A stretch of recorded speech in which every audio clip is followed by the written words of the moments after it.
I'm going to invite Brother Bob up. He has a little story to share before he, as kind of a precursor here. Bob, take it away. Okay. Good morning, everyone.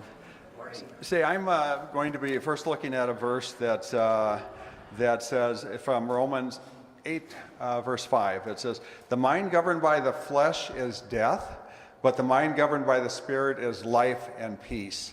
So that's a little bit of the thought that's going into this story that I'm going to be.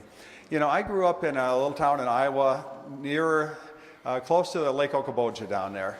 Iowa didn't have a lot of lakes, but the ones they did, and Okoboji was one of the best down there. The best, of course.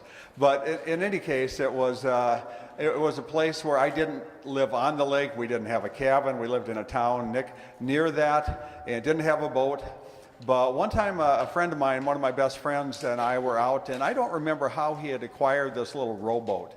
But he had this rowboat that was, I don't know if it was a 14-footer or whatever, a short rowboat. It was probably almost as wide as it was long, it seemed anyway. And everything that would make a boat go fast, this didn't have. You know, it was bad. And you know, you think of some of the boats on the lake there, the big speed boats that were all over. I don't know if they had 90 horsepower motors or what they had back then. This probably wasn't that big. But our rowboat had a one-person power. That's what we had in there. So it was, and my friend Jim and I had taken turns to get out to the middle of the lake. So we were, I think the lake was about a mile wide at that point, and we were about in the middle. Okoboji was a deep lake. It was, I think the deepest spot's 138 feet deep, which is a deep lake, and much of it is very deep. And for that reason, and it's spring-fed, so it's often very cold there. It takes a while for that to warm up. And that comes into the story a little bit. But Jim and I had rowed out to the middle of the lake there. And I was complaining about how slow this thing was, how you could hardly get it to move. You'd sit there and you'd row. And so somewhere along the way, a contest came up. I said that I could swim faster and he could row this boat. And so I jumped out in the middle of the boat, you know, out in the water there. And Jim is paddling, or he's rowing. And you know, for those of you that aren't familiar with rowboats, you're sort of looking backwards as you're rowing from the way you're going. So Jim is sitting there looking at me, and I'm back there. We take off, and I don't know what happened, but the fact was he could row faster than I could swim. You know, it wasn't the way it was supposed to turn out, but that's what happened. So I'm swimming like heck, and he's laughing at me the whole way as he's going away.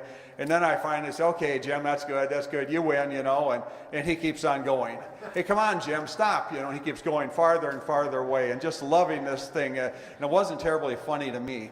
I mean, I figured, you know, I could have made it a half mile to shore, would have, you know, probably done some rest strokes along the way, but I could have made it. But I was thinking it would be real nice if he came back and picked me up.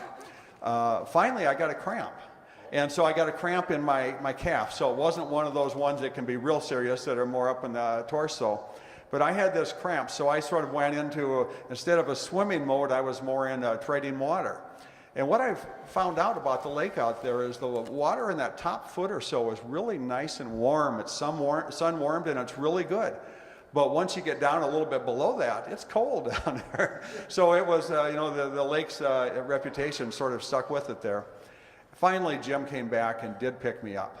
And so I got back in the boat. But the parallel I want to make today was, you know, you think about that as we struggle with the things of the flesh, you know, and the things that we know are taking us away from the Lord. Part of us wants to do that. It really does. So we want to head down those paths. And that was probably not, and I'm looking at the boat sort of symbolic of you know, God, His Holy Spirit there, the safety out in the middle of the lake. And of course, I chose to jump out of that and get into the lake and say, I can do better. And being humbled after that, finally got back in. I think there's some interesting parallels with the Lord here as we move into that area of how we walk in the Spirit or in the flesh. And one thing that's really interesting is that the Lord doesn't tend to pull away from us. You know, He wants us to turn back to Him. His goal is to get us to come back, to pull us into the boat and have us there with Him. And so the story sort of falls apart at that point. But, and likewise, another part is truth. For those of you that have gotten into a boat from a dock that isn't tied up, you have to commit, right? If you're standing there with one foot on the dock and one foot on the boat, pretty soon it gets farther and farther, and you have no choice. You're going to go down in the water. So you have to commit. And if it's a canoe, you really have to commit very precisely down to the middle of the boat. But it's so those things don't totally hold either. But it really gets back to us being strong in the Lord, in our desire to follow Him and to walk with the Holy Spirit. And I'm really interested to hear Pastor Kevin's sermon as it comes up here about that. I did want to just talk about a couple other items here, a couple other verses that I think are pretty neat. And one is, it says, these are both from Galatians, not from Romans 8, but it says, live by the Spirit, I say, and do not gratify the desires of the flesh. So the Lord giving us counsel of how we would walk. And the second one is, since we live by the Spirit, and that ties back into the verse we had before that, to walk with the Spirit is life and peace. And so since we live by the Spirit, let us keep in step with the Spirit. And isn't that what we really want to be doing, going where the Spirit is leading? And I'm interested to see that as how that fits in as Pastor Kevin's putting together his sermon today. So again, our wisdom for us is that we heed the direction of the Spirit and fight against the flesh.